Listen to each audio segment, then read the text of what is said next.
There are many data engineering projects available on YouTube, but nobody is actually talking about how data engineering projects work in a real life. They don't talk about how real-time data pipelines are built, how we face the problem, or how we face the situations in real project.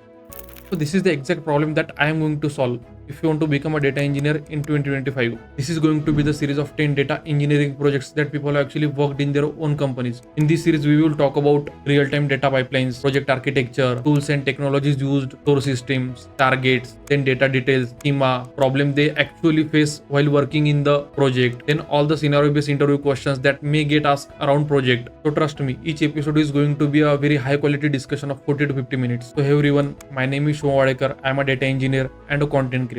I will keep uploading such videos that will help you crack the companies we want. And in return, all I'm asking is to hit the subscribe button. You can also join the community of around 34,000 data engineers on my WhatsApp channel. So without wasting any further time, let's start the interview.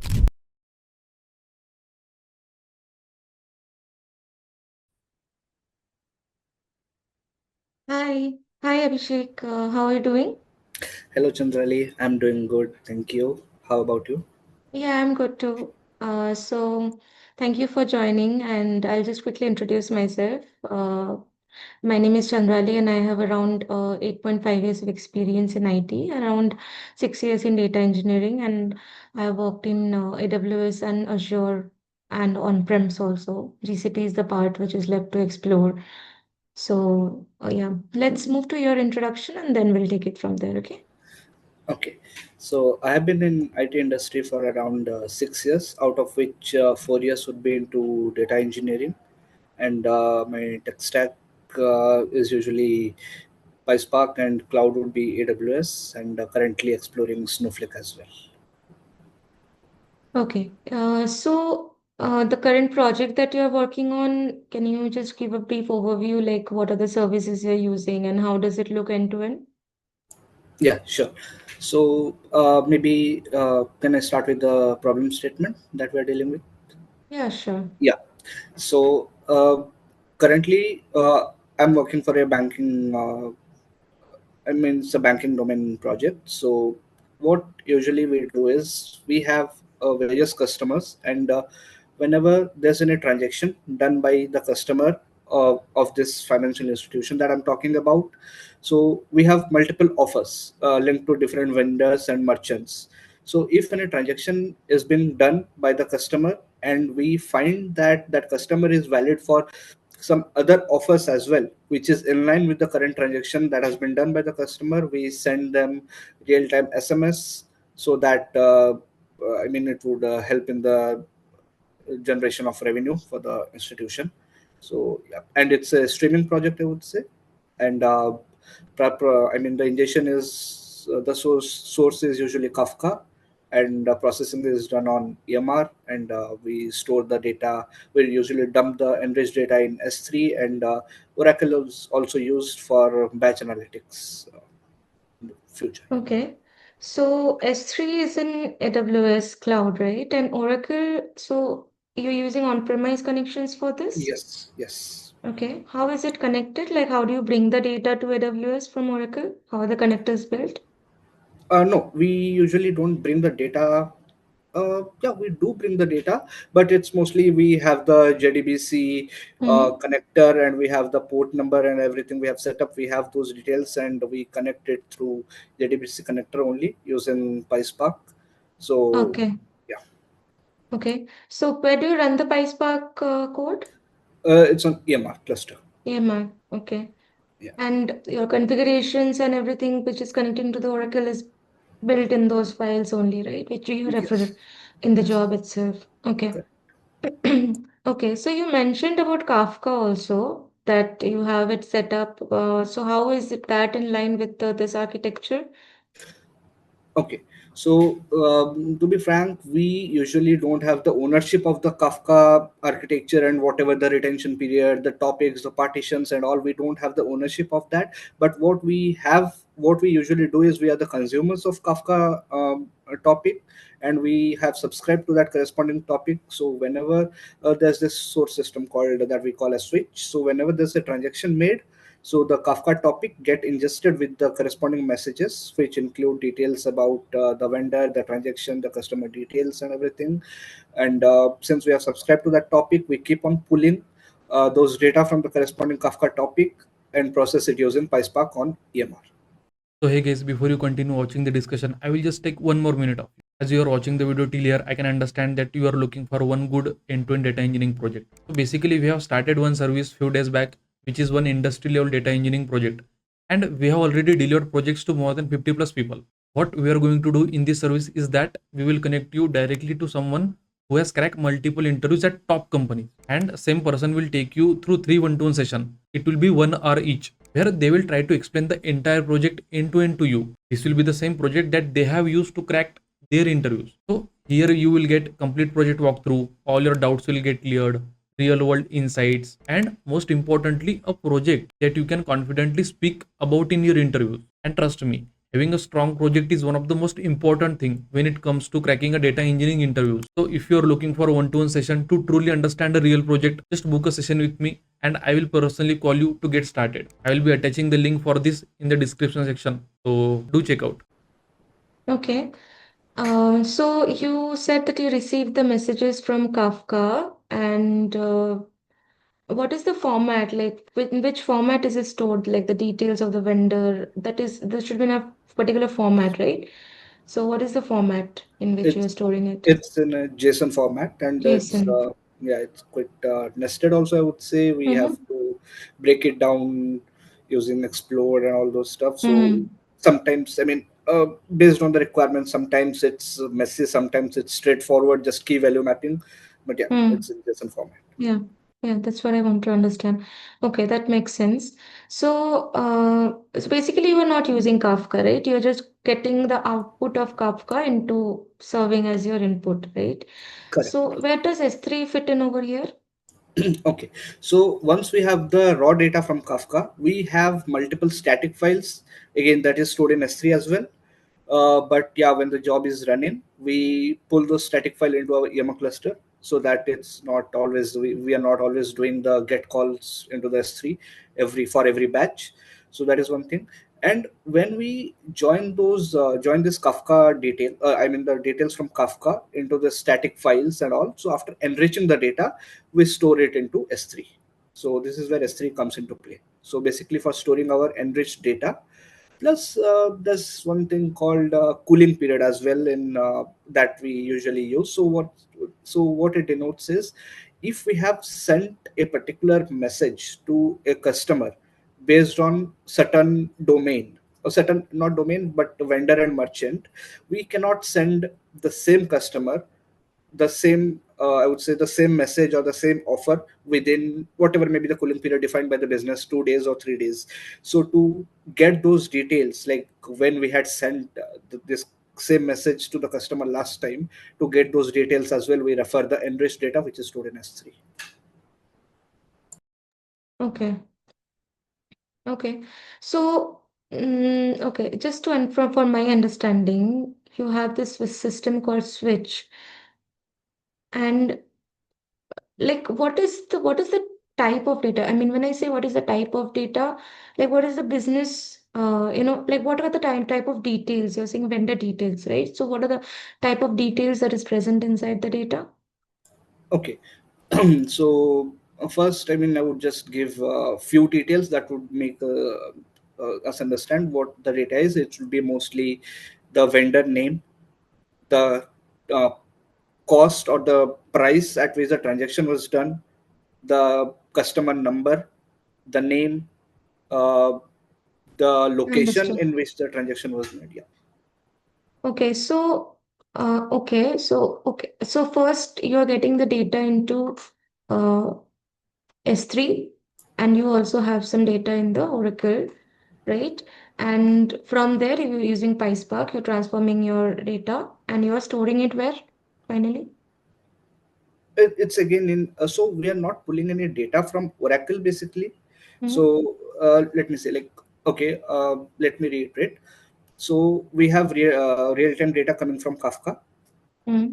and we have a few static files stored in S3. Mm-hmm. Uh, whenever we have data from Kafka, we enrich it with the static files that is stored in S3. Now we have the full detail of the customer as well as the transaction that was made. Now uh, we also have the corresponding offer or the SMS that we have to send to the customer. Now using that, we invoke an API to the this vendor called Gupshup. So we invoke the Gupshup with an API to send the corresponding message. Then after that is done, this enriched data is stored back into S3 as well as it is stored into Oracle, so that it will be used for further batch analytics that has been done by separate team. Okay, separate team. That's what I want to Yes, know. So Oracle is not of your use directly. we do not It's use, no, uh, we don't use, but we do make sure that we are, so there's this whenever we are doing any transaction, we so processing, for every record we are assigning a monotonically increasing ID, and we make sure that no record is duplicated in the Oracle. So that is the only course. one thing we are Yeah. doing. Okay. So, you talked about API. You're saying you're invoking an API to send that particular static message or whatever it is. Yeah. I think it's based on some conditions, like, based on the transaction, that this message will be sent, something like that, what I understand. Right. So, how is this API invoked? So again, we have this format that is being given to us by the Gupshup vendor, I would say. Mm-hmm. So they have this specific URL, they have this content or the body is certain format. Yeah, We have no, I understand the format. I'm saying okay, that from your AWS landscape, okay, how are you, what you are using to invoke that API to trigger that message? okay. No, again, that's same. We do that same in the PySpark code itself. Everything is PySpark done. code Yes. itself. Yes, yes. Okay, okay. Can you just, I don't want the exact syntax, but like where exactly do you use and how does it look like invoking an API? If you have, you can just explain. Uh, to be frank, I don't recall It's, that. I don't need the syntax, just like maybe you're transforming the data and then at a particular block of code, you're invoking the API. Okay, understood. Can I share my screen Yeah, there? sure. Uh, it's mentioned that disabled share, host disabled attendee screen Just a share. second. Yeah. Can you see now? Can you share now? Yes, I can Okay. share. Okay, so do you want me to? Um, Yeah, like let's say you have the first few lines of a PySpark code, right? Where okay, you call all the functions and everything. You read the okay, data into a data frame and you do the okay, transformation, store it somewhere. I just want to understand where exactly the API is called. okay, understood. How do Because I? do you know of any other service in S3, in AWS, which is used for APIs? I believe API Gateway is one of those. Maybe I have not used it. Okay. Yeah, I want to know like why specifically PySpark you're using for API invocation where there are other services also. That's my Okay, main motive for doing this. understood. I mean, I don't have a concrete answer to that why we are Mhm. using, but since we this was like we had this PySpark's code running, so we there was an option available, so in which we can invoke the API through Mm-hmm. PySpark code itself. So we Mm. did not want to introduce any other service into this, because since we after that also we have to, let's say, uh, we had we have our EMR service that is currently active in which the PySpark code is running. So Mm. the thing is, if we have to introduce one more service, so we have to stop the execution, or we have to stop the active execution of EMR maybe right now. Then the control moves to that particular service, and once that is done, again it comes back to EMR, does the thing. So we don't do not want to go through that hassle. So we had, since we had the option to continue doing all the processing and API call in the through Mm. PySpark itself, so at one go we wanted to do that, because there are multiple processing also that has to be done after the API invocation. Okay. So the back and forth call we did not want to make. So yeah. Understood. Okay. Yeah, so exactly like how do you invoke APIs? Is there any specific functions you call or something like that? Uh, Again, if it's a specific function, no, there is no specific function we call.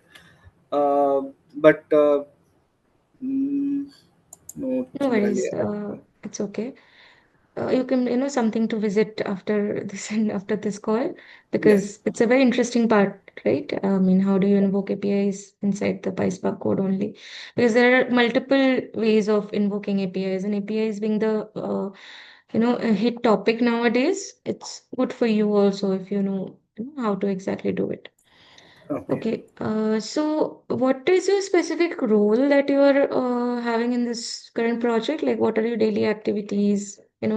Just an overview of that. Okay, so my daily activities would include, like, again, when it comes to this kind of use cases, so I'm actively involved in from consumption of the topic to the entire till the SMS goes to the customer. I'm entirely responsible for developing all those parts, and if there are any other services that has to be included based on the requirement, if there's certain tweak in the requirement or something, so that architecture diagram or those things that I do. Apart from that, once this goes into production, so I'm even responsible for sometimes monitoring those. There's separate team for that also. There's a different vendor, but we don't solely rely on that.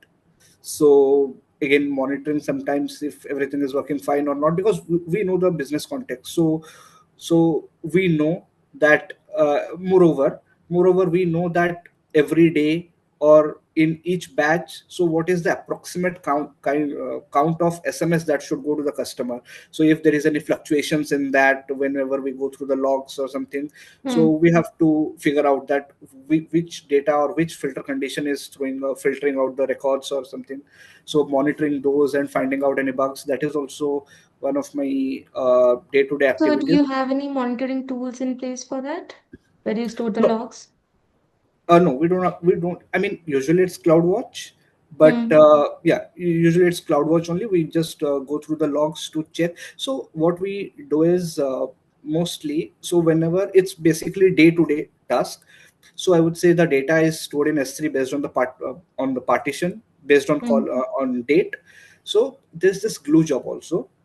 What it Okay. does is, uh, in Kafka, so one part is getting the real time data from Kafka and processing.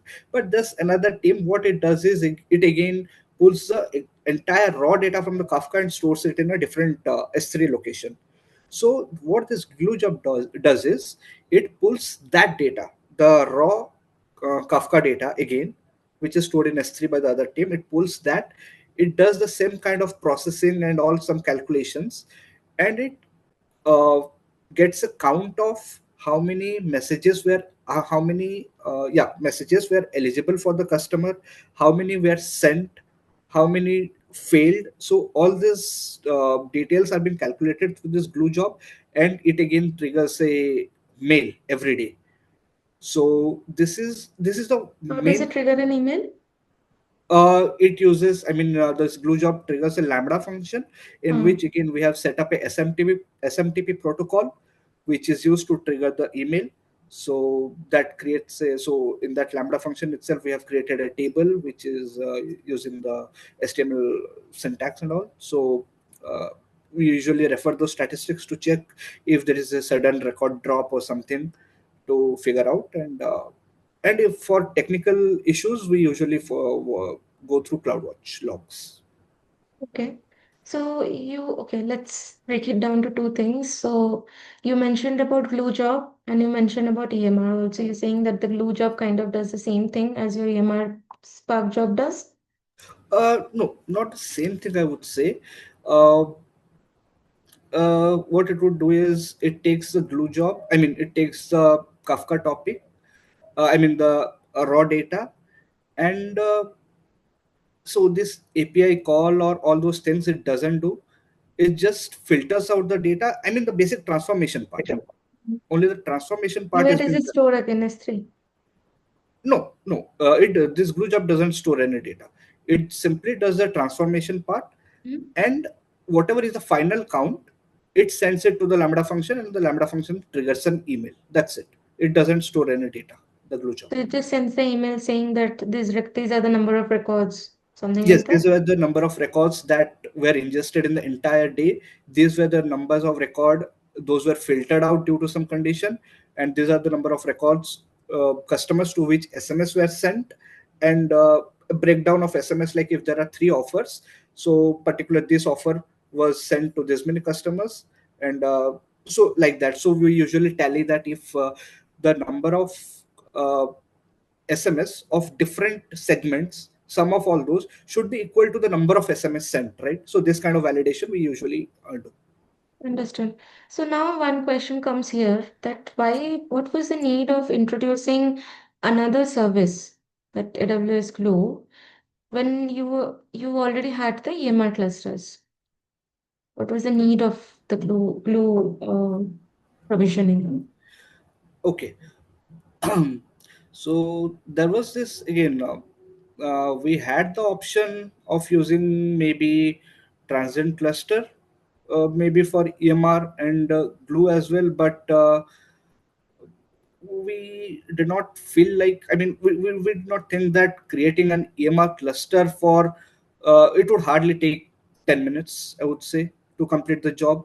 So we did not feel like again setting up an EMR cluster, tearing it down, and all those stuff, going through the hassle of doing that, creating maybe the one way that I could think of doing all this through a EMR cluster would be maybe having a CloudFormation template, set up an EMR cluster, run the job, tear it down, and all those stuff. So we did not want to go through the hassle of all those.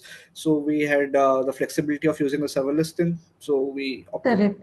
So serverless is the word here, right? That what the EMR cluster, you have to maintain different clusters and servers, the cost of it, the maintenance of it, whereas Glue is just a serverless service, right? That you can correct. use for small things. That's what I was thinking.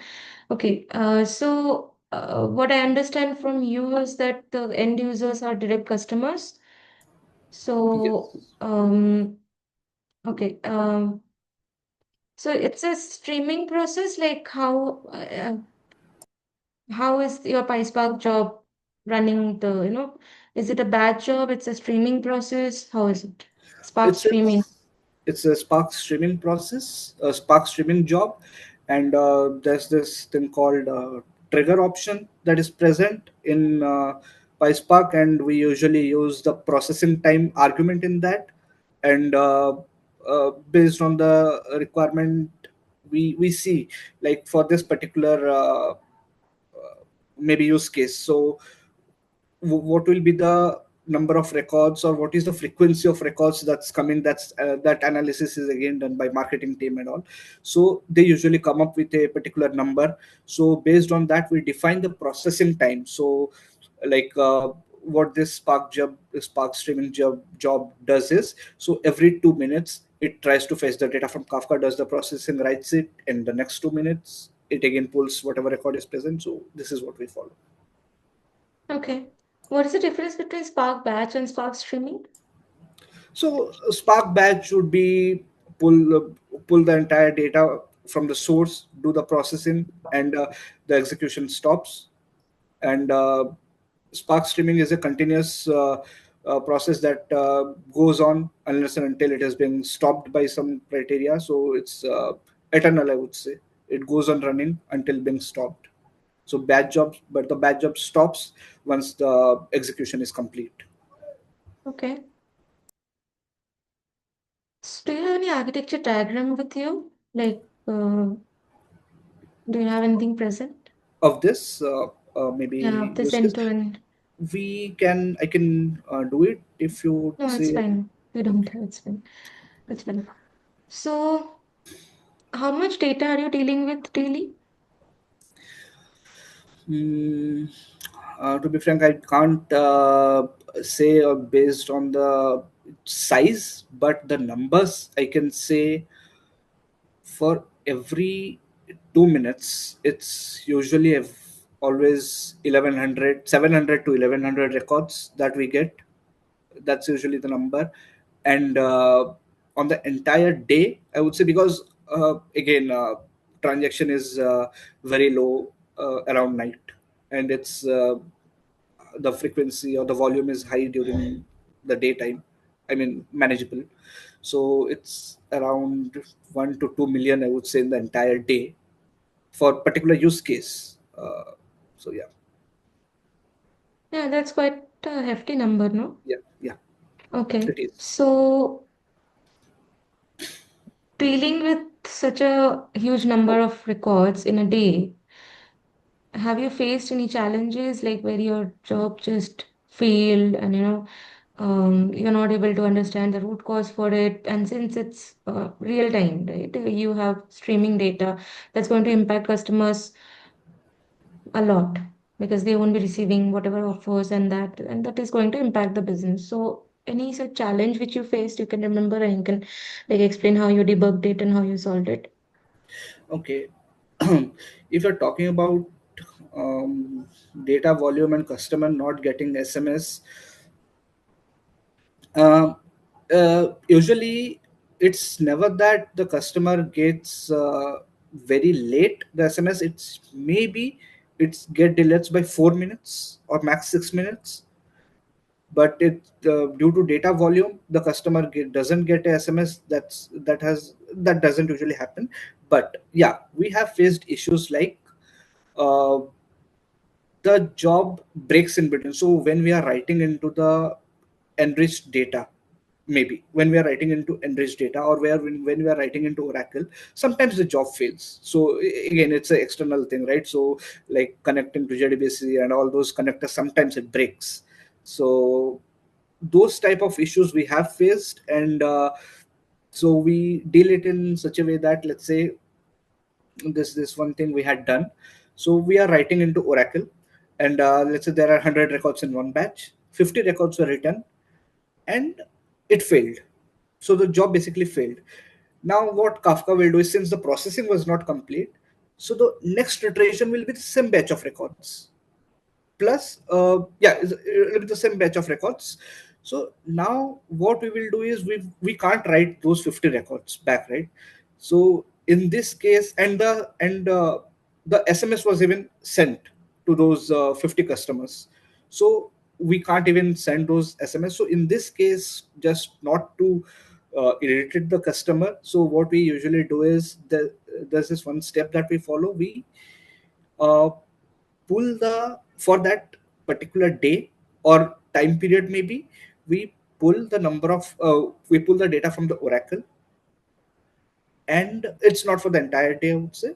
For, let's say, 1 hour or 30 minutes, it's usually defined by the team, or I would say lead. So how much time we have to, what is the latency that we have to check. So it's maybe 30 minutes or 1 hour of data from the Oracle, and we do a left anti on the monotonically increasing ID, so that whatever records is usually What written. is left handy?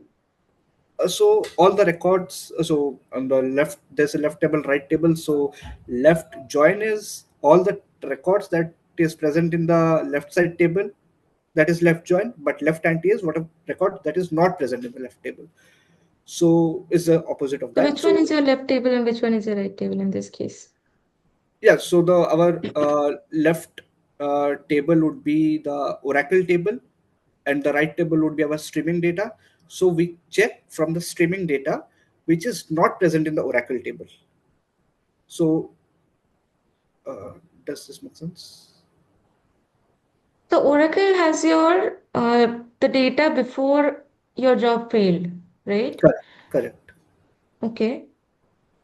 Then, Yeah. So Oracle, yeah, before the job failed. hmm. So is so left what left entity will give is whatever record that is not present in the left table. Okay. Yeah. The So right. minus. Yeah. Correct. So we get all the records that were not written to the Oracle table, and we write those records only in this batch, and the next batch it goes on doing that. So this Okay. is, yeah. So do you have any table structure like you're doing? So how do you use SpiceBuck? I mean, you're creating data frames or you're creating data Yes. frames. Okay. Have you used Spark SQL in any scenario? We have used Spark SQL. Yes. Okay. So what do you think, Spark SQL or dataset APIs like the data frame or dataset, which is easier for you or which is more beneficial for you? Data set I have never used. I think it's available only in Scala version, I believe. Data frame, I would say I have used it. SQL I have used, and I feel more comfortable with data frame. I would say, Okay. and the thing is, uh, the version that we use for that, every time if I have to do so, I can't. If I can write a long, very long query using multiple filter condition, join, subquery, and all those stuff. Again, that would not be readable, right? So, if I have to break it down, then I have to create multiple temp views. If I have to use Spark SQL, right? So Correct. for that, I mean, I don't find it convenient that for every processing, create a temp view, refer that, and also I would Yeah. prefer data frame. Okay. Have you ever used Python pandas?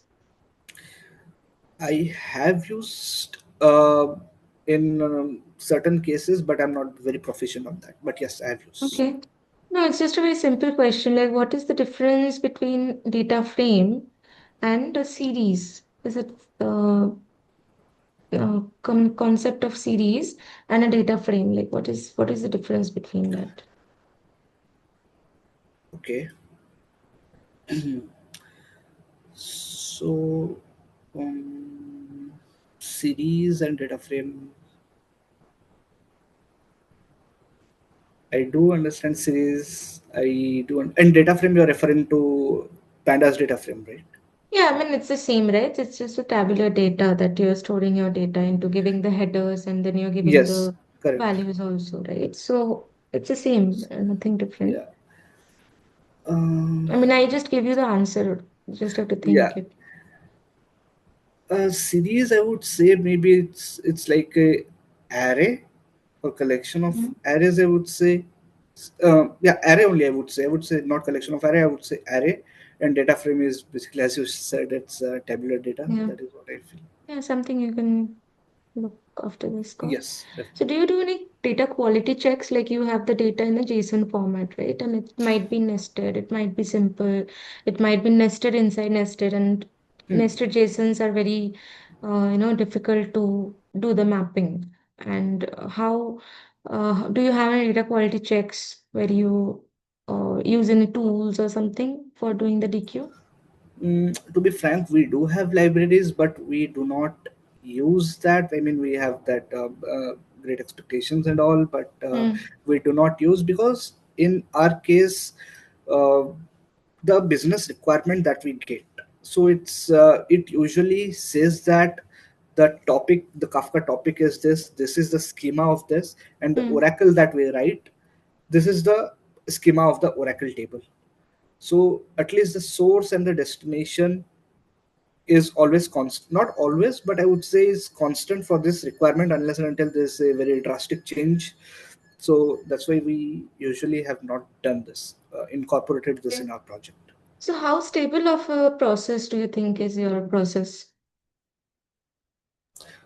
How stable, as in you want me to rate it, or Not rated, like how frequent things go down, because we are talking about real-time data over here, right? So how frequent things go down, how frequent a severity one incidents, or wherever you track it. okay. Mm, Basically, how easy is the support guy's life? It's the question. okay. I would say in this kind of, so the current project that we're dealing with, usually whenever there's an issue from the source side, or any infra level issues, then only we have faced this kind of challenges. Let's say the static file that we talked about, which has all the offers and all, so that is being uploaded or used by the that is being uploaded by the marketing team, correct? So, and that offer gets updated every time. Now, sometimes it might happen that all the offers in that file has expired, and whenever we are pulling the data, there's some processing that we are doing. Sometimes what we are doing is, we are again in the data frame itself, we are creating some other data frame using some schemas and all. So there's this function called spark.create data frame, right? So what happens is, before that step, since all the offers have expired, the data frame becomes empty. Now, when we convert that into a list or something and do a spark.create data frame, it throws error. Because creating data frame from empty array or something, empty list or something, it always throws error, that it tells the schema doesn't match or something, it throws error. So this kind of issues we have faced. Sometimes the data is not available in the source and all, but due to processing, usually it has not happened as of now. But yeah. In uh, any other project that you have worked on, apart from this, uh, any challenges with processing or challenges with optimization? Optimization in this kind of, yeah, we have faced challenges with issue with relation to optimization. So there was this job, again, similar kind of use case, but the data was huge in that case, I mean the static data. So we followed all the steps, whatever we were doing and all, even broadcasting and all those stuff, everything was happening. But somehow the processing was taking a lot of time, so we did not know what to do and where. So at that time, we saw that there was this data frame that is being used multiple times, and it's not very huge, but since it involves a join with a table at one point, which is huge, so it was taking a lot of time in that. So while debugging, so we had to incorporate persist, to so that we could at least not recompute that data frame or join every time in every batch. So that was one of the things What's the that we difference between persist and cache? okay. It might just interchange those, but persist is, I think it's by default cache with memory, and cache allows us to give different storage levels. Either it's disk only memory, or disk with SerDes and all those stuff. Okay, what is Serde? SerDes, I think it's a serialization, deserialization, I believe, and Yeah, I know the full it's form. it's What it's does it do? okay. Yeah, it's like what I think is that I'm not 100% sure on this concept. I have tried, but I was not sure. But what I think is, maybe, so whenever the data comes into play, it is being serialized. That means it is being converted into byte code, or a low level stuff, which is compressible and being understood by the maybe JVM, or whatever we are dealing with, the internal machines. And that processing is done on the serialized data, compressed data, or the bytecode data. And after that, once the processing is done, the output has to be in a format in which the user can understand, or we can represent. So it is deserialized, or given it in a format in which the user can understand. Maybe it's Parquet CSV or whatever. Okay. So coming to Parquet, so your input data is JSON, right? Where you are Correct. reading from the Spark. So which format do you use for output? Yeah, it's Parquet. Parquet. Why do you use Parquet? So again, the thing is, it's the main thing is columnar. So again, one point that I had missed is, so for our analysis also, we the enriched data that we store, so we also have to do some analysis if the business asks us to check something. So for that, we have created Athena table on top of this S3 data. So for that, again, I mean, we have to filter out on some columns, some particular columns.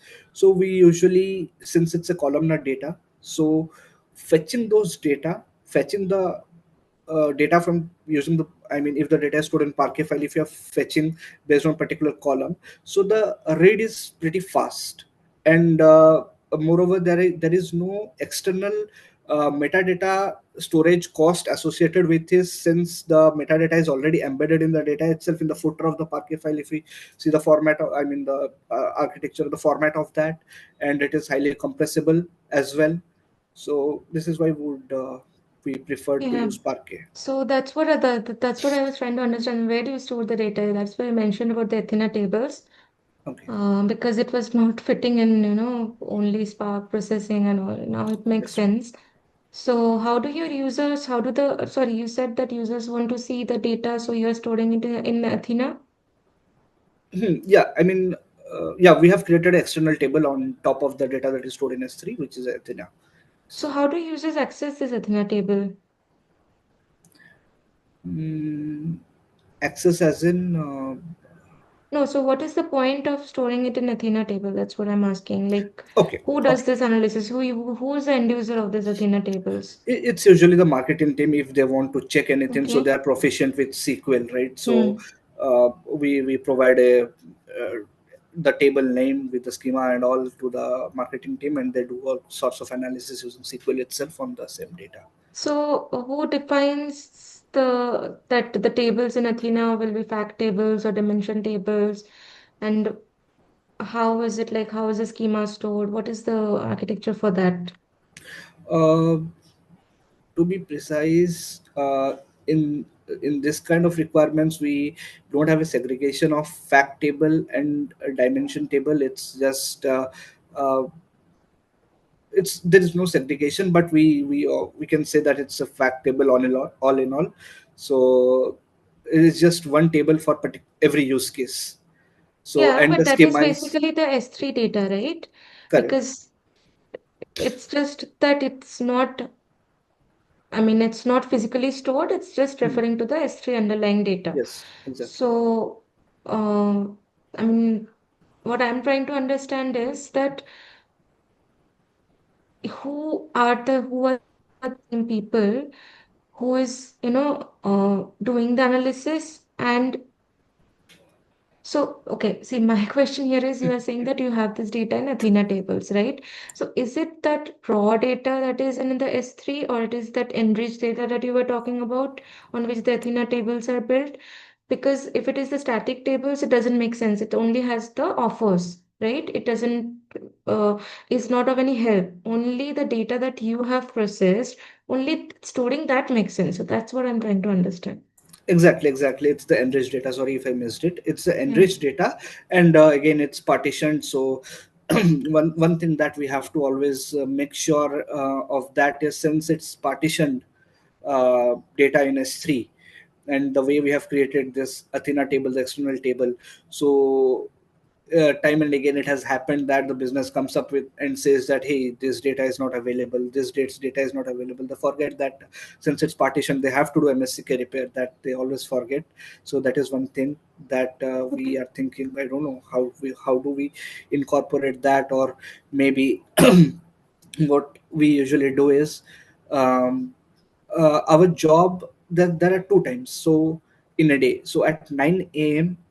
and at 8 p.m. These are the two times when our Spark is shut down. Spark cluster is not a cluster basically, but the job is killed and restarted once again, just to make sure that we don't have a lot of garbage collection and eventually the performance degrades if it keeps on running. So we force shut down it. So what we are thinking is maybe the next day, so today 9 a.m., whenever the job starts, the first time it executes, we are thinking that for the previous day we will try to incorporate a MSCK repair in the code itself, so that at least this thing we are thinking. We have not done it yet, but yeah, What does MSCK refer to? it adds the partitions which are, I mean, not present in the Athena table, or I would say the Hive meta store that is Hmm. being referred to. So the partitions get added into the Hive meta store, and while referring, I mean, the Athena has the latest access to the latest data of all Okay. this. Have you used glue crawlers?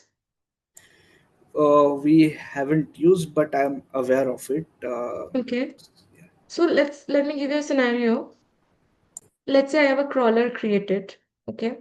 So, okay, what does glue crawler do in Okay. general? So what I believe is what I think it does is, so I would say on the basis of requirement, let's say we have S3 data, and on top of that we are creating an again same Athena table.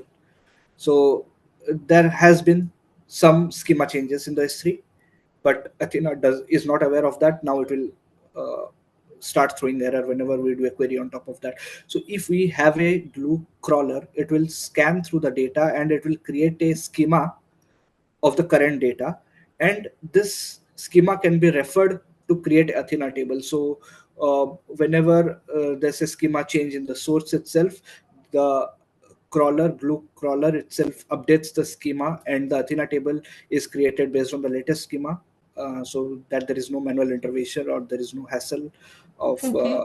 Have you tried doing this thing? Like my scenario is you can try this out, hands-on also. yeah, So sure. let's say I have a crawler created and it runs every day at a particular time because I want the latest schema from my S3 data. Now let's say that today, before the scheduled time of the crawler, the S3 data schema got changed. Some column got added or deleted something. So what will happen to the crawler? Will it fail? Will it show you failed in the logs, or will it just update the schema by itself? What will the crawler do? Okay, it's an interesting scenario, but I have Yeah. never tried that. I will You can try definitely, it. You can yes, try I it, will and try. can let me know offline. Yes, sure, But sure. yeah, it's a very, when it happens in day-to-day production, no, it can happen. It's a very valid scenario because Okay, customers are like that only. That they add a column without informing, or they just drop a column without informing, change the data type of a column. You never know. So what will okay, happen to the scheduled crawler because it's a production crawler? understood. You can try this out. Yes, Okay. definitely. Um, yeah, I think I pretty much understand your project now. So just when you look back at your project, what do you think, you could have done better or you could have uh, learned better? What are your key takeaways from your project? Okay, so coming to the transformation and all those part, that I think it's okay, but there are two things that I want to say. I do want to understand the Kafka part. So it's quite interesting the way it's created, the architecture and everything. So I do want to understand how they store it, and I do access the data from Kafka, and but I'm not 100% sure that whether they have optimized it or not. So, or whether it has been data has been stored in all the data has been stored in one partition, or it has been partitioned, or what is the retention period and everything. I don't have any visibility on that. I would like to dive into that if given an opportunity. This is one thing that I would like to learn. And another thing is the current setup that we are doing. I am not pretty much liking it because it's driven by shell script. There is no automation involved.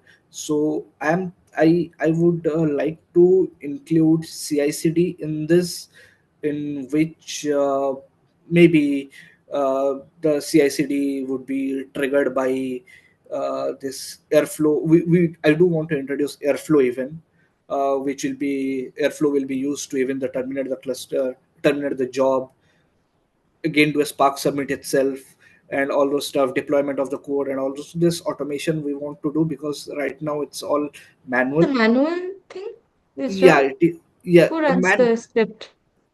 manual, as again it's is the support team mostly, but the deployment, the initial deployment that is done, we developers and the support team get into a call. We show that this is the steps of deployment, and we what is done is we have a big shell script, and we have a cron job as well.